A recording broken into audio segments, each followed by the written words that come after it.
Welcome to video number 6 of Andean Abyss. We're going to continue our game now, and let's look at the card that has just been drawn, Occidental and Echo Petrol. The FARC is up for first play on this card because the government is presently ineligible, so they have an interesting choice to make here. The shaded portion of the event says to set a space adjacent to a 3 economic value lock to passive opposition. I think I said this wrong in the last video, so let me set the record straight here. A 3-value lock, like say this one here, you could take one of the areas adjacent to it, like say Santander, and you could shift it to passive opposition, which would actually be quite a shift indeed for the FARC. And this is a really, really powerful event because, number one, it's going to detract from the government. They're going to go from 54 resources down to 50, and then the total opposition is going to go up to 18, which gets the FARC closer to their victory condition. FARC wants to get up to 26 or more levels of opposition. The government's trying to get above 60, so they need to get at least to 61 for their victory conditions. So that's the situation if we were to play the event. Let's go ahead and put this back to where it was. On the other hand, there is another possibility that the FARC could go, if they resolve the event, it's going to give the AUC a card play here, and the AUC could wipe out all of the guerrillas in Santander. So that could be a problem. However, with a march, perhaps that's not a big deal after all, because it's going to make it very hard for the AUC to recruit. First of all, the AUC can't do any rallying here in Santander if the location, if the department is in active or passive opposition. They can't rally there, and if they move anybody in there, they're going to go active. So I think, with all things considered, that's actually a pretty good play for the FARC to go ahead and execute the event. So that's what they're going to do: execute the event, and we're going to go ahead and do this in Santander because it is adjacent to a 3-value lock between Cucuta and Arauca, the town located right here on the edge. So it's adjacent to that particular lock. It's a valid place to do this, so we'll go ahead and reset these. So total support is down to 50.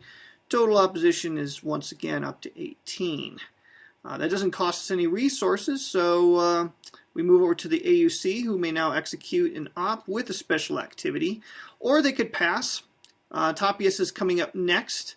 The government's probably going to want to take that particular event. I think it's just going to be it'll be good enough for the AUC to go ahead and resolve something here rather than waiting on the next card. So let's go ahead and do that. Probably what they want to do here is a series of attacks. They could do that, or they could do terror. If they do terror, they could kill one of the... well, shoot. It's a tough call here. I think the attack is really the best option for the AUC. So we'll go ahead and declare that we're going to do an attack there. Let's look at the support or the resources situation. We have a total of 9 resources. That's all we have available. There's a couple areas where we could try an attack, and it doesn't hurt to give it a shot. So we're going to go ahead and we're actually going to try this. It's going to burn 3 resources, which may be a waste, but we'll see. And then along with that, since we're eligible to do a special activity, we will do an ambush special activity. Whoops, spelled that wrong. Ambush. All right. So it's going to cost us 3 resources. I think we're okay on resources, so we'll go ahead and burn them. 1, 2, 3. And what we'll do here is we'll do first of all, we'll do the one with the ambush first. We're going to go ahead and take that and activate the guerrilla there. It's as though we rolled a 1 with the ambush die roll. Whenever you conduct an ambush, it's as though you rolled a 1 for the attack. So that's going to eliminate 2 enemy pieces. So we're going to go ahead and stick both of these guys back in their resources area. And then the AUC gets to draw one of their guerrillas and place it into that area. So that is the resolution of the attack with an ambush. And I think we've showed that particular operation before. Now these are long shot odds down here, but I thought it's worth a while to at least try it. So in Putumayo, what we're going to have to do is we're going to roll a die, and we need to roll less than or equal to the number of our active guerrillas in that area. And if we roll at least a 1, we'll score not only a hit, but whenever you roll a 1, you also get to recruit 1 fresh guerrilla in an underground state. So what we're going to do here is roll a die. We rolled a 5, so it failed. There's no cost to the failure except that we don't kill anything and we don't get anything. Now in Guaviare, we'll try it there. And we just missed. We rolled a 2 there, so that was a failure. So we'll go ahead and clear our movement trails out.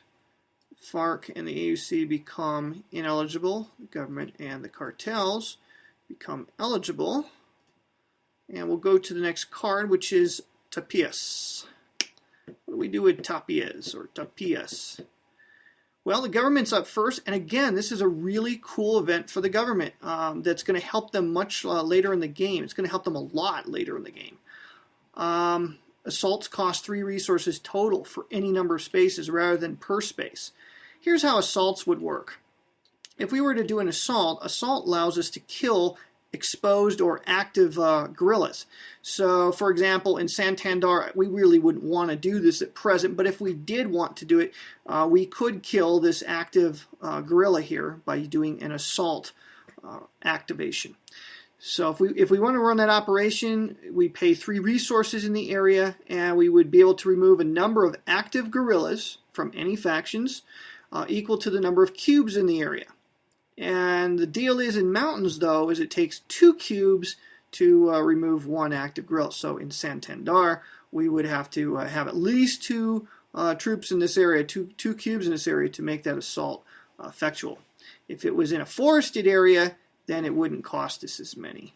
So there we go. We're going to go ahead. I think that's a really good event for them to take. So we're going to go ahead and take that event.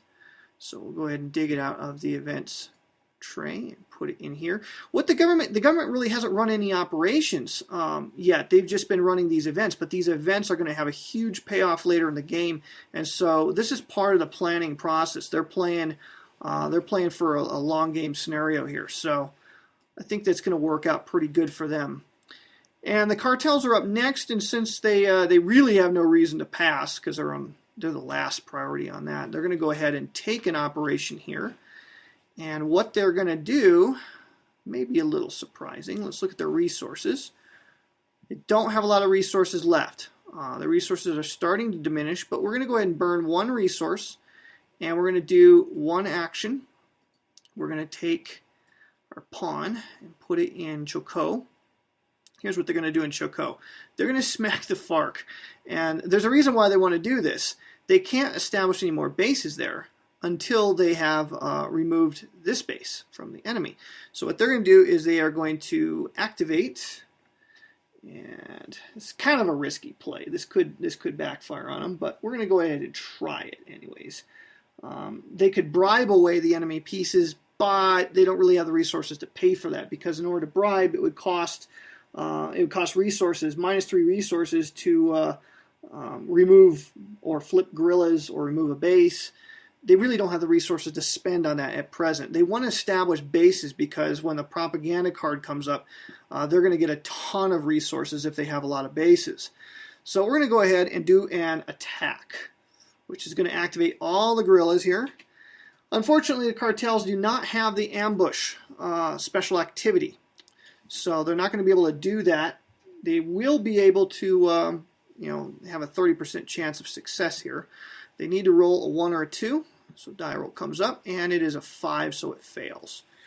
So it cost them a resource, but it was worth a shot because that would have removed both of these pieces from Chocó and would have set up a situation where they could have established a base. So that will conclude that particular card play.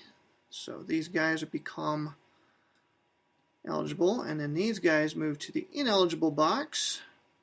And we go ahead, and the next card is going to be Gramaje. And Castaño will be the card after that. So we're going to look at that in our next video.